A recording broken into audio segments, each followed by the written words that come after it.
has solely created for women to win.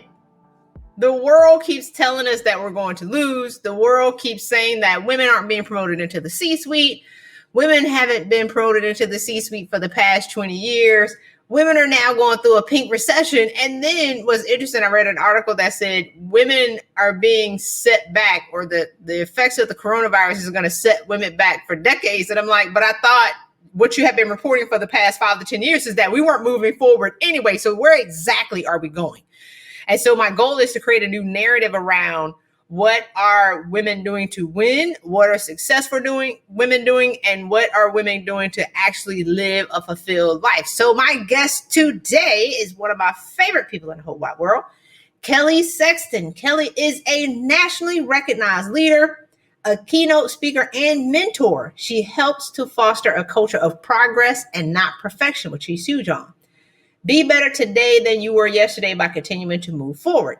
Kelly believes that it's never too late for anyone to live their best life. I can't wait for this interview. You can start at any point along the way. After being married 4 times, Kelly finally learned that the love she was seeking was for herself. She invested considerable time and money into personal development and learned to embrace her spiritual side.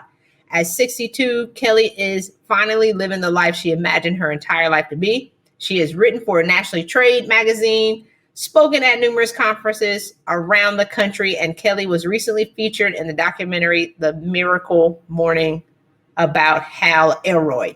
Welcome, Kelly. Howdy. Thank you. Sounds good. I'd like to meet that person. I love to read a good bio, and I love to have my bio read. I'd be like, yep, that's me. I win. Yes. So Kelly, let's talk about why it's important for women to know that it's never too late to live the life that they secretly desire. Well, we're only given one day, and that's today. And, it's like the past you can't do anything about, and the present the future you're not sure is going to ever happen. And so my question is, what are you waiting for? You have today. And make the best of today. And years ago, I read a book called The 4 Agreements. And basically, one of the number 1 agreements is be the best you can be. And I've actually modified it. So I've made it into 5. And so the first one that I say is be better today than I was yesterday. So therefore, I'm the best I can be. And then be impeccable with your words. Don't take things personally and don't make assumptions. And go forward from there. Okay. Well, I'll be looking for Kelly's book to come out called The 5 Agreements, the extra agreement. So let's talk about where you were when we first met and what was the catalyst and the desire for change? Because as we know, most people change through inspiration, and then a lot of high achieving women, we change through desperation because we're too busy to change and be inspired. I was desperate. But where were you and what was the catalyst and the desire for you to say, you know what, I need to do something different? Well, we met in probably one of the darkest times in my life, and it's very vivid to me. I can remember sitting in this little teeny tiny master bedroom apartment that was illegally constructed. So the electricity didn't work. I couldn't run the heater at the same time I could run my computer because it would shut the breaker off, which I didn't have any control over. So I was freezing all the time. And I had just lost a job that I thought I was going to have for a very long time. Actually, it was just about this time. It was in November, and going into the holidays, not a good time to be looking for work. And I was tired of what I was doing, not sure where I wanted to go. And I came across a podcast or webinar or something that you were going to be doing on LinkedIn through one of the groups. And I said, you know what, I'm going to sign up. I got to do something different. It's not working. And I was very, very excited. And what was not known to me at the time was you got very, very sick and were not able to do that webinar. And you didn't realize that not everyone had been notified that you were sick.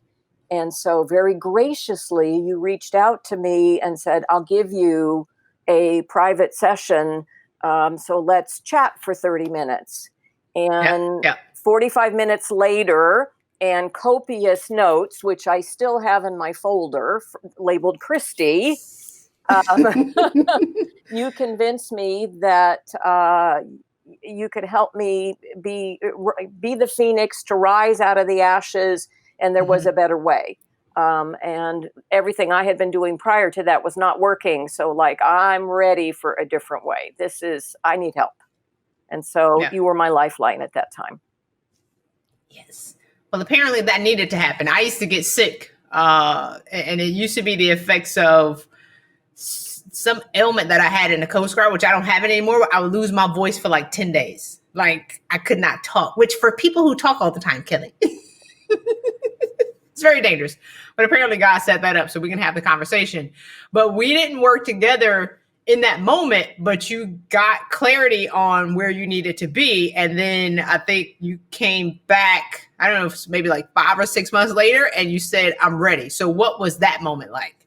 I had found some part-time work, but again, it wasn't satisfying. I was still doing exactly the same things, going through the same motions, seeing the same mistakes over and over again. And again, you had posted something that said, hey, I'm going to be starting something up in the fall. And I was to the point where, okay, I've seen this pattern way too many times. And as you read my bio, I'm almost in my mid-60s, not quite there yet. But it was like it needed to change. And so I bit the bullet, pulled out my credit card and asked you, can we do payments? Let's do this. I'm committed to myself. I'm going to do this now. And we started working together in September of that following year. Oh, wow.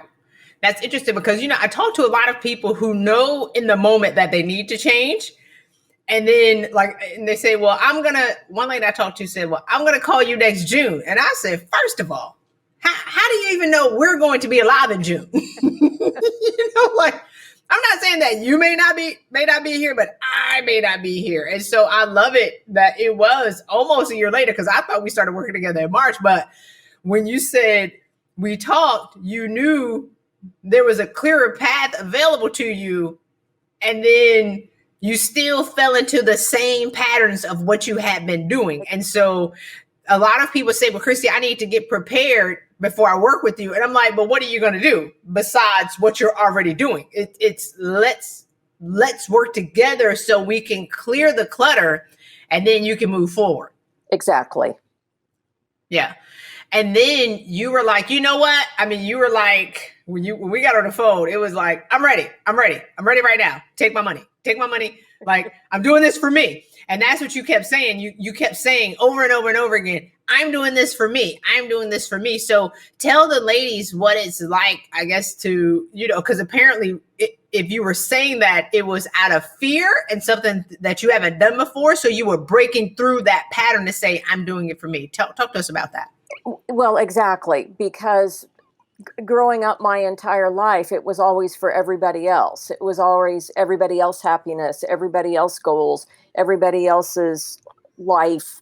And I was the people pleaser. So it was like somebody asked me and I didn't know how to say no. It was like, oh yeah, okay. Even though deep down inside, I'm like, no, I don't want to do that. Or I don't want to go down that path. And so this was literally the first time that I can remember as an adult where I said, you know what? I don't care what anybody else thinks. This is for me. I need to take care of me, and I'm coming first. And if you don't like it, that's fine. You don't have to like it, but I like it, and I'm going to be different and better. Yeah. And you were 60. I think you were. Yes. You were 60 when, so it took, and it's okay, right? Because that's how you say it's never too late. At 60, it was your first time where you made the decision to do something for yourself. Yes. So if we don't learn it in 20, if we don't learn it in 30, it's like if you think it's going to happen through osmosis at 40, I mean, we're going to slip down the hill at 50, at 60. It is something that we have to relearn about ourselves. Is not a condition that's going to magically bestow itself upon us through a rainbow. Does that make sense? Oh, absolutely. And even at 60, I was like, oh, okay. But boy, am I glad now. Yes. So tell the ladies about what was one of the things that we worked on that made a large shift initially in where you were at that moment. Well, the biggest thing and the most dramatic thing was you had me go through the forgiveness process. And at 60 years of age, I had lots and lots and lots of things that needed to be processed through. And so I did the tapping. And, you mentioned at the beginning, I was married and divorced 4 times. So, it's like when you go through the section on, husbands, whatever, I had to go through that chapter 4 times. There was a lot there. In fact, I had to go back through it because stuff kept coming up. But to be able to move forward, I had to forgive all of those things and then finally forgive myself for not taking care of me and basically wiping the slate clean and starting over so that I can be the person that I was designed to be. Woo, that's good. So forgiveness, and I remember I had to prod you a few times and a little bit of WWF and wrestle you down to the ground. And I say that because forgiveness is tough. It's not this, we want change to come through osmosis. We want a leprechaun to knock Amazon to deliver me my freedom on Prime, and it's going to happen in 2 days. And so forgiveness is the absolute hardest thing that you will ever do, but it will set you free the fastest. So tell the ladies about what happened after you did the forgiveness process. Absolutely huge. I mean, it was like this giant weight or the albatross just got lifted off, and I was able to see things totally different. I was able to step back and stop reacting to things, and the anger started dissipating. The love started growing for my family in particular, because I, as we all do, we've all got different things going on, difficult family situation. And so I was able to start learning how to love, which I'd really never known before. And all my relationships started shifting in a positive direction because I wasn't the block. I wasn't stopping all that was supposed to be coming to me because I was open. Yeah, that's so good. I know that when we put walls up to protect ourselves, even at a young age, you put the wall up, the wall not only keeps out the bad, but it doesn't let the good in as well. And so we become this person where you can't feel love that's always available to you because the unforgiveness is like this frequency and this energy that's blocking it. And so once you let that go, now you can feel. Does that make sense? Yeah. Where you're not numb anymore, and you can stop reacting to stuff. So tell the ladies about the reaction piece, because a lot of times when we're mad from a place of our pain. And then we can become easier victimized by other people because we're not managing our own energy. You really helped me in the terms of and I still have it actually on my refrigerator. I have a whiteboard, and it's stop, look, and listen. And so when someone would send something at me, and I don't, initially I didn't do it perfectly, but I'm much better at it now after a few years practice. But I would literally, I would take a step back and go, wait a minute, where's that coming from? and I would not Yes. respond. Now, I have to tell you, it's still in our modern day and social media and everything, it's incredibly hard. It's that Yep. text message that's coming in all the time, and you just want to go right back to somebody, Yep. or the Yep. Yep. email. And it's literally, you know what? I don't need to respond to that. I need to Hmm. just think about it and plan, or maybe not respond at all. And I've Yep. actually, with one of my family members, that's what I actually do. She goes off and just rants and rants and rants. And if it's something earth shattering, I'll respond. Otherwise, if it's not important, I don't respond anymore, which is Yep. huge for me. I think it's whenever you're able to stop. What are the three again? Write Stop. that down. Yeah, That's good. stop. And then look at the situation, from a, your not your immediate vantage point, and then listen to what the message really is, not your Yeah. initial reaction to it. And you may not react at all after you stop and listen. It's like, oh, I don't need to do anything.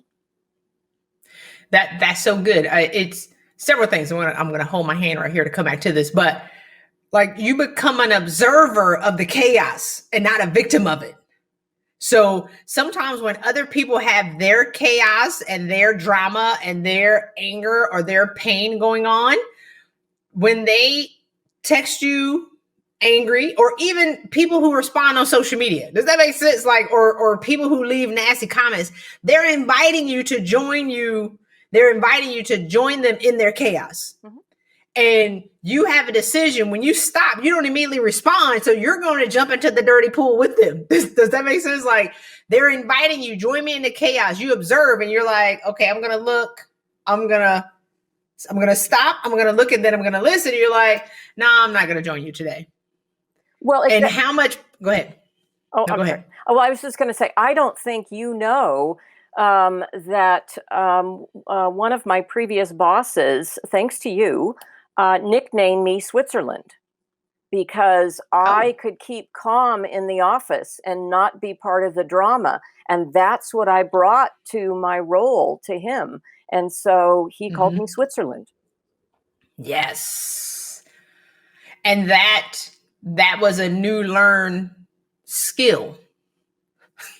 Wait, a new learned valuable skill, because most senior leaders are stressed out and partially cray cray, period. Mm-hmm. Like, we're always bumping chests or fighting or diving into the chaos, typically out of ego and power struggle or whatever reason. It doesn't matter. And whenever the leader can maintain her peace and her calm and her strength and not even be nasty and passive aggressive about it, people notice that and they love it. Exactly. And then they gravitate So to you as well. tell us a little bit more about that, because when I think about women who are trying to kick these doors open to get into the C-suite, and I'm like, but if you stop reacting and being angry, they would invite you in. But nobody wants to be around reactive. I think the men can handle it for each other. They just don't want the same reactions in men. So tell us about how the people in your environment started to gravitate towards your piece.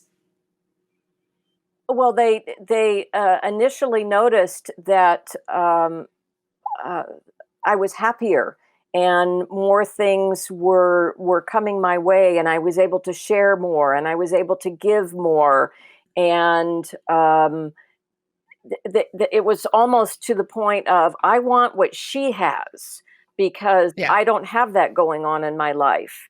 And so then I had more and more people who I didn't even know were paying any attention, who were like, oh, Mm-hmm. can I take you out to lunch? Or could we go do this? Or, how did you do that? And another saying that I have on my whiteboard is, don't take the bait, because so many Yeah. times with that stop, look, and listen, people are dropping these little, like, you take the worm, come on, I want to hook you. And I was like, no, I'm not hungry, thank you, you can't cook, Yeah. you can't hook me, I'm swimming the other direction. And they were like, well, Yeah. how did you do that? And it's like, I'm just staying in my space, doing what I know is the best for me, and just bringing my best every day. That is like an office politic Jedi mind trick, because people are always inviting you to an ego game. Senior leadership is 90% politics, is 10% work. It's an ego game. And so they're trying to hook you to get a reaction out of you. And men especially do it to strong women, where they're trying to say something to try to get a reaction out of you. And I always say, if you shrink, they win. If you get angry, they win. So the goal is not to respond. And so we came up with the image of, if somebody has a bait or a hook and they're going fishing, they're only fishing for a reaction. Mm-hmm. And when they put the worm in front of you, you're like, nope, I'm not going to take that worm today. And what you find is they stop fishing with you because they're just looking for a reaction. And that's ego at its best. And when they can't get it from you, they're just going to go harass somebody else. Exactly. But they leave you alone. Mm-hmm. Yeah. But as every time you respond, and if they can get under your skin, or if they can make you react, or if they can make you pissed off, they can make you angry, they can make you feel weak, they can make you cry, they're going to come to you again and again and again, because that's how bullies fill themselves up in their power. Yep. So let's talk about you becoming happier. How did the definition of happiness change for you as you were doing the work on yourself? Well, I allowed myself to do things that I never thought possible before. And so I started dreaming and imagining things that put me first and not somebody else. And it's not that I was putting them off to the side. And right after I went through the forgiveness step program with you, I learned from someone else to think about where you would like to be a year from now, and to write down the most wildest dreams that you could possibly think of, with no limitations of any kind, and try to come up with as many as you possibly could. And so I wrote down 50 things in my book, and I thought never attainable, never in my wildest dreams attainable. And I kept focused on that. And that was the main thing, is just focusing on what was going to be the best for Kelly at this point in my life. Because again, I don't know if I'm going to have another day or not. And after 3 years, I had completed 23 of the 50 items on my list, and I got the nickname Bucket List Conqueror from my peers. That's good. Two reasons, because you talked about continual learning. And a lot of times people think it's not necessarily about, oh, I want to work with Christy forever. It's do something. You don't even have to work with me. Work with somebody, and then understand that other people are going to have the keys that are going to be able to unlock the next level of who you are. Yes. And then you wrote down 50 things that even one or two were unattainable in your mind, and you've done 23. Exactly. So what does that feel like? Because typically when I ask about being happy, people say, I'm happy. And you're like, but your face doesn't agree with the words that are coming out of your mouth. Or you see people on social media saying that I'm happy, and not that much. So what does it feel like to actually write down 50 things that were unattainable, and then to achieve 23 of them? What does that feel like? I'm 6 feet off the ground, and the momentum, instead of rolling downhill with all the bad stuff, I'm climbing the mountain, and joy in my step. And had COVID not happened this year, I would have completed 26 things, because I had 3 more planned for this year. And so it's like, wow, okay, what's next? What am I? And I'm one of them, actually, as we're talking, people see, and they want what you have. They want to drink from your cup. So I actually had 2 girlfriends this summer join me on a week-long RV trip and neither one of them have ever camped before, ever been in an RV before. And it was like Thelma and Louise, but not going off the cliff. And we traveled for a week, COVID, Yeah. together in this RV. And I will say it was one of the most phenomenal events of my life. Never in my wildest dreams did I think that could be possible. And they came along because they wanted to drink my, coffee or whatever, fountain Your of happy youth. juice. Your happy Yeah, juice. Your happy exactly. coffee. I'm drinking coffee right now. Yeah. So you talked about living or traveling in an RV. You actually live in an RV. Yep. Like that's what you wanted. So talk to us about that, because that's one of those things that people say they want, or it's not even allowing yourself to dream, and then you actually achieved it. So that's huge for you. Oh, yes. What's the RV life like? Loving every minute of it. I live full time in my RV. I've lived full time since August 2019. And again, everybody thought I was absolutely wildly crazy. And I'm in the San Francisco Bay Area. So we're, high tech. What do you mean? What do you mean you're living in your RV? Well, I'm living a quarter mile from the beach in Northern California. And when I was commuting to work, it was only 20 minutes to work. And I've got 440 square feet that's all mine, with a beautiful living room. My kitchen behind me is actually bigger than my girlfriend's condo that she paid $1.1 million for. And she is so jealous of my kitchen. I have a separate master suite bedroom. And in the morning, I can look out at the mountains when I'm working and watch the sunrise. To me, it's heaven, and it's a dream that I had that I thought would never come to fruition. But here I am, and and I consider it living the dream. Yeah. That is, because it's your dream. It's not, when people think you're crazy, right? And you had the nickname Crazy Kelly when you were growing up, and it was used in a negative way because you were always different. So tell the ladies about embracing it now, and you're like, yeah, so what? Exactly. Like the nicknames that we're given when we're younger because we're different. I always say highly successful women, we're the weirdest people in the world. We're typically the black sheep. We're the ones that are rejected because we always want more, and there's expansive life that we want, and we get labeled negatively because of that, and then carry that on throughout our life. So talk to us about the difference between, when you were younger being called Crazy Kelly and now if it's said to you.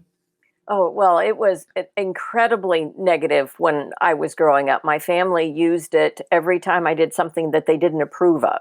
And it was basically just to beat me down and beat me into submission, because I made them incredibly uncomfortable. And I was not, as you said, I was the black sheep. And no one I knew at the time was another black sheep. So I had nothing to compare to. And they talk about you are, the 5 people that you're, and I'm paraphrasing that really the poorly. 5 people that you're around. Yep. Right. Well, I was around my family. And so it was like, I was miserable all the time. I was like, a round pole or peg in a square hole. And it hurt every time I went into this square hole. And it just kept chipping at me and chipping at me and chipping at me. And but at the time, I couldn't let it go, and I couldn't forgive myself for all the things that I've done, and I just figured I didn't deserve it. And after started working with you and started seeing the light and forgiving myself and starting to love myself, it's like it just keeps getting bigger and bigger and bigger. And now now they're back to, okay, are you writing the mini series? Who's writing your script? It's going to be more than one movie for your life. But now it's just like, oh, where are you going now? What are you doing now? And I'm like, I don't know. I'm waiting for the next chapter. I've got lots planned. If God will give me the opportunity to stay here, I got lots of dreams, to open up and go for. Yeah, that's so good. I think about how we always, or TDJ said, all the great leaders are misfits because you were never meant to fit in with the people that you were called to lead. And so the challenge is when we adjust who we are, or just I think society makes us adjust, and everybody wants to be a square peg, but the people who hold on to it, and it's not even that you want to be a square peg, it's they make being the round peg so freaking painful that you just live in pain. And a lot of people just drink themselves into oblivion because they're never going to be the square. Does that make sense? Or they do certain things because you are suffocating or numbing your uniqueness because of the pain that is like to be so outcast and almost rejected because you won't conform. Does that make sense? Oh yeah, exactly. I mean, that was your history when you were with the Coast Guard. I mean, it almost killed you. Yeah, it almost took me out of here. So tell the ladies about, because when we started working together and you got free real fast, because I always tell people a lot of times we think that the path to where we are, to where we want to be is like this, is like the size of the Grand Canyon. And it's no way you're going to reach it because it's so far away from where you want to be. And typically it's a few small things, but there are a few small hard things that aren't hard physically. It's just how much resistance you're going to have whenever you get ready to do it. But when you got free so fast, you were always worried that you would go back to who you used to be. And I'm like, Kelly, this is your life. And you're like, no, you don't understand. I can't be this happy this fast. The other shoe is going to drop. So tell the ladies about the fear of change and whether or not it was real. Oh no, you're absolutely right. I mean, once you kicked my butt a bit and got me to finally, exactly. I needed it. Finally got me to do the forgiveness book, which was, I remember I started in January. I was doing the whole mindset of, oh, well, it's a new year. I'm finally going to do it after you'd been bugging me since like July of the year previously. And it's 30 days, 30 sequences. And I think I did it in like 45. But once I got it done, then I didn't know how to live. I didn't know what the life was because I was so used to being in the pain and being in that horrible position that as things started opening up and aligning, I'm like, those aren't supposed to happen to me. Those have never happened to me. I have no experience with that. I don't know what's going to happen.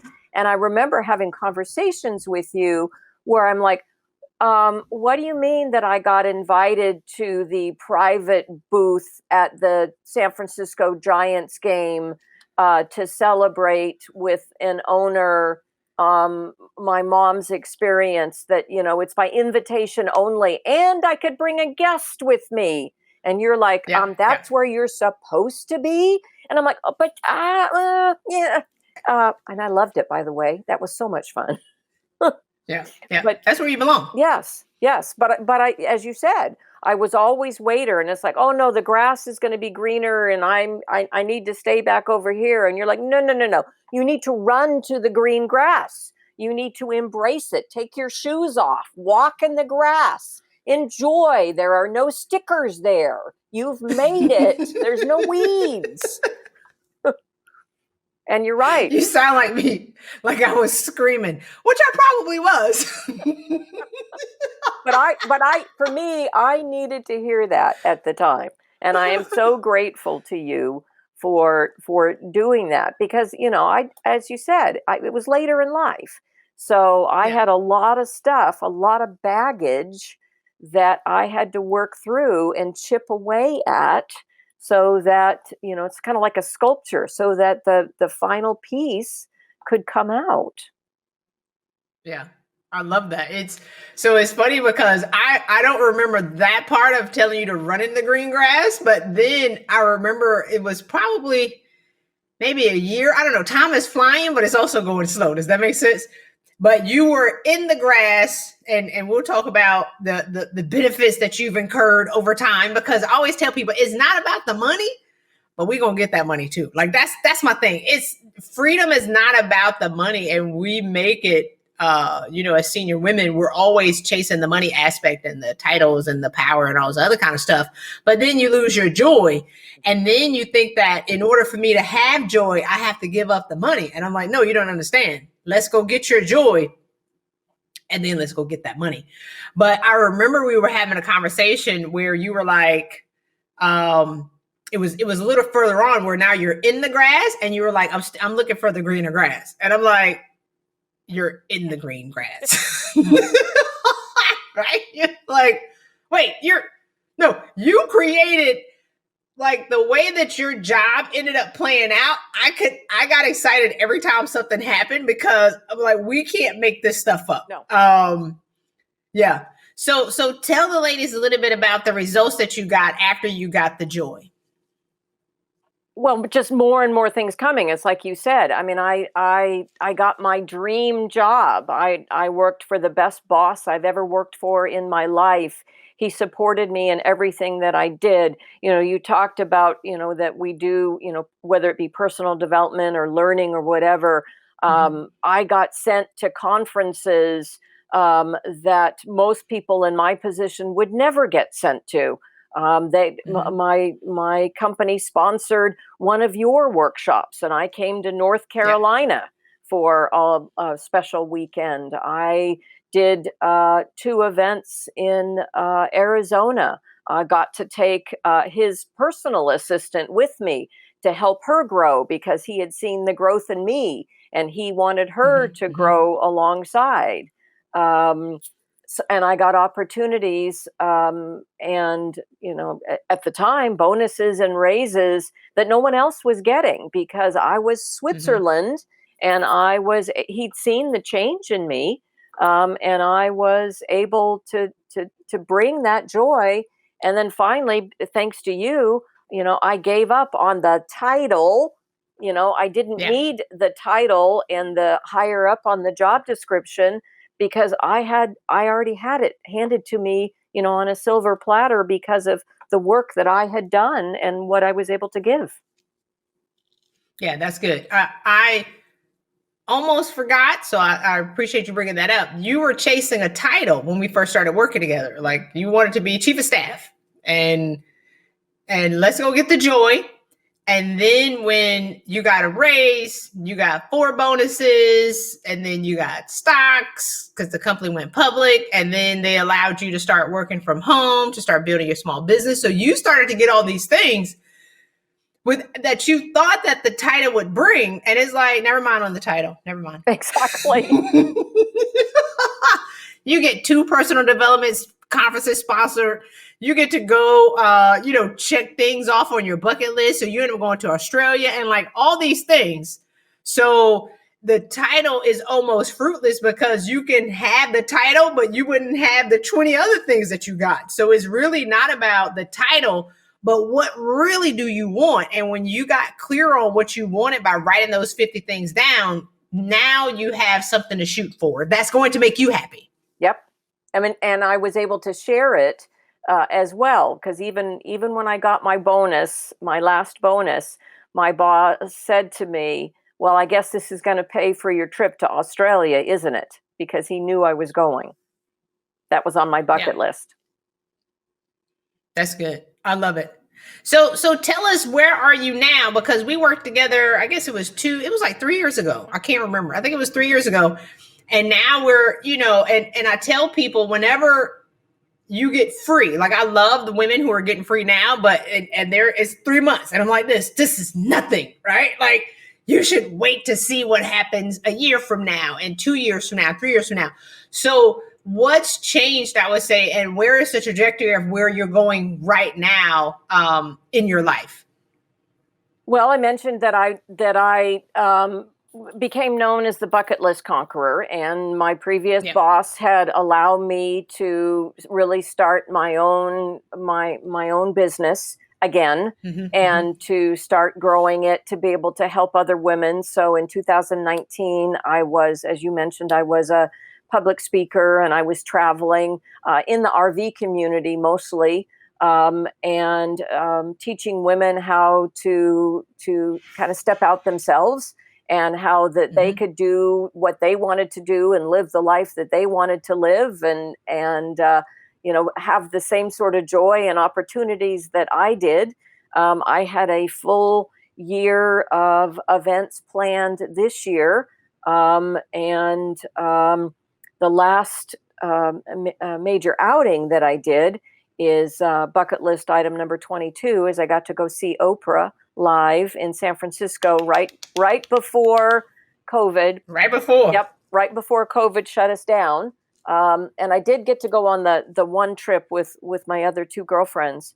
But COVID, as for most people, I think COVID really threw a major just change in life. And we all started working from home. This gentleman that I was talking about as my previous boss, decided now that everybody was working from home, he was done doing day-to-day operations. And so he stepped down. And as executive assistant to the CEO, that means they bring in somebody new. And when they bring in their people. Exactly. And so 4 months into COVID and having a new CEO, in July, I was told that my services were no longer needed, because he wanted to bring in someone of his own. But part of me being in my position and being in the place of power and what I had been able to do, I was able to negotiate an unheard of severance package for myself. Yes. And it was, Go ahead. I'm sorry. No, it was the largest severance package that my previous employer has ever paid to any individual who's ever left the company. Ew, that's so good. I'm sorry. Go ahead, Kelly. I'm gonna put myself on mute. And so those people that were trying to stab me in the back, get me to take the worm, all of those things, I don't have any contact with them anymore. So I was able to start figuring out where to go and what to do. I will be very honest, it was not easy. When you get let go from something, and I'd been there for over 3.5 years, and I really thought that was going to be the place I was going to retire from and have all the other bells and whistles that go with it. Like everybody else, I went through a downtime, but part of what they offered was outplacement services, which I've never had in my career ever before. And I was given a coach, and I worked with a business coach. And she and I basically, Reader's Digest version, came to the conclusion that with COVID and people working from home and my position and my age, unfortunately or fortunately, I'm not an essential worker. So I will not be going back into anybody's office in the near future. So I don't need to stay in the San Francisco Bay Area. So then it was like, well, where do I want to go? What can I do? I've always wanted to retire in Colorado. So I started looking at opportunities in Colorado. I had free time to learn new skills. So I picked up a contracting position where now I'm an event contract producer virtually for a company that used to do face-to-face events, and now it's all online. And so I'm learning new skills when it comes to Zoom and WebEx and MS Teams, and so that I can improve my skills. And within the last week, I thought, you know what? I really am not limited. So what do I really want to do? Well, my heart is to be with people and to play and to help people enjoy their life. Well, that's what my degree was. And that was in recreation.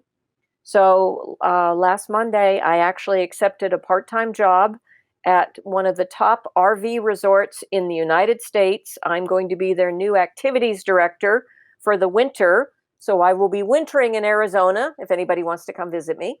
And I'm going to be This is so good. moving my RV, and they're going to pay me for my space rent and all of my utilities, including extra internet, so that I can continue to do things like this, and then figure out what the next steps are. But going back to full joy, but not worrying about the money, not worrying about climbing that ladder, because I have my own ladder. And it's kind of that old adage that you want to climb the ladder on this wall, but it's not really that wall. My wall is this wall, and I'm going. Ooh, that's so good. I can't make this stuff up. Like, I can't so either. It's interesting because when you say you got laid off, most people go, I start smiling. I'm like this. Okay, great. So now what's next, right? Like, because when you're living a life of purpose and in your passion, if something closes for you, that means that there's something different that you're supposed to be doing. And so I was with you when you said that you were laid off, because I shot that email. I was like, well, maybe God has something different for you. You're supposed to be doing, working. I mean, you know what I'm saying? Like, but that's how I talk, and you understand me. I was like, well, maybe God has something different for you. Maybe you're supposed to go and assist more women. I didn't know you got that severance package though. So now like, oh, Kelly got laid off. You be like, no, Kelly got the largest severance package. You be like, that's what I'm talking about. That's the Christy coaching mode right there. You be like, yeah, I'm gonna need my money though. I mean, it's not about the money, Kelly, but I want my money.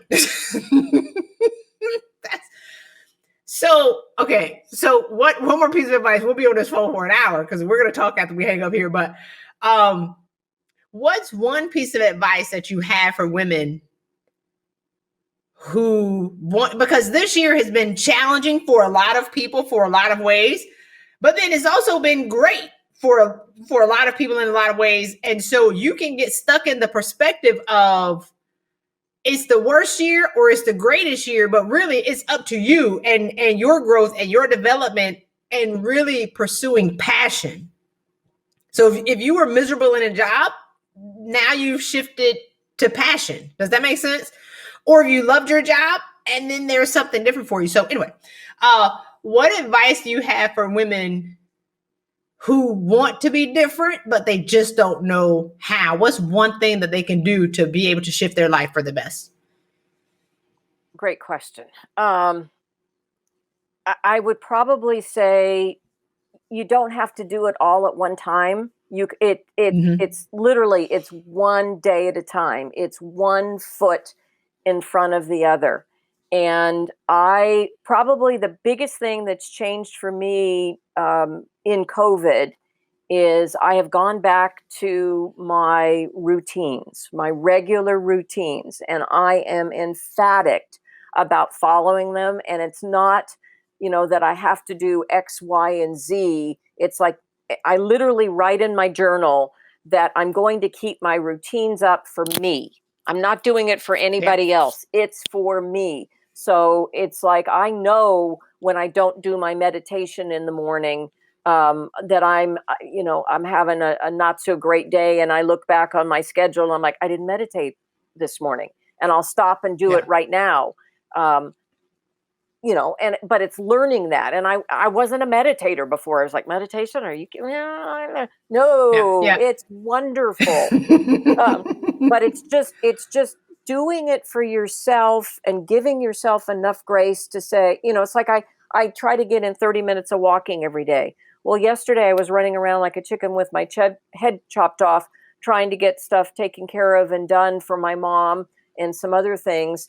And I got home last night and it was getting dark, and it was like, you know what? I'm just going to walk as long as I can possibly walk, but it's okay. I'm not getting my 30 minutes in. I gave myself the grace that was okay. But today I'm going to walk more than 30 because that's what I want to do for me. Yeah. So really it's about doing stuff that you want to do that keeps you in your happy place. And that's the thing, right? Because what keeps you grounded and centered and happy, which is what we're all chasing, right? And it's free. Walking is free. Meditation is free. you made that stuff a priority, because when that doesn't happen, then you become somebody different. So what do you need to do to be able to stay in your happy place? Oh, yeah. I mean, it's like you talk about. It's like if I don't do those sorts of things for me, I go cray cray. And Yeah. using your words, so I get up every morning early, and I start off with my coffee, and I journal, and I meditate, and I read, 10 pages every day. And I tell people, they're like, oh, I can't read. I don't have time to read. And I'm like, if you could read 10 pages every day, in a month, you would have read a book. And in a year, you would have read 12 books. And I just break it down, and it's like, can you read 10 pages a day? And I have not had anybody who I asked that question say, no, I can't do that. It's like, of course I can read 10 pages, And so it's just doing those things. It's walking every day. I got the Apple Watch thanks to my previous employer, because I could get it through insurance, and I have it's time to stand. I'm not going to get my stand in for today. I got it upside down for the shower. So I'm going to have to do We another kept Kelly effort. too long. She got to stand up. I got to move. But that helps me, because then I know I feel better, and then I bring my best self. And that's what's most important, because then if I bring my best self, it's a self-fulfilling prophecy, because then I can bring that to everybody else. That's good. Well, Kelly, this was awesome. I know that the ladies are going to take this advice and change. I'm proud of you. I'll continue to be, having ringside seats with my popcorn saying, "Ooh, this is good." I mean, every time something pops out, you always have somebody that's going to celebrate. And, I'm just excited about your journey. I'm excited about where you were, what you've done in these 3 years, but what's for years to come. And so, you talked about it earlier. We don't know when our last day is. And I mean, Kobe, it's gone this year. Chadwick Boseman, gone. And so it's a lot of people who, it's not about being, how old you are. It's how long you have and what you do with the time that you have left. So thank you for sharing your insight. Thanks for showing up. And thank you for just being an amazing, example of it's never too late to live the life that you want. Thank you so much. Thank you.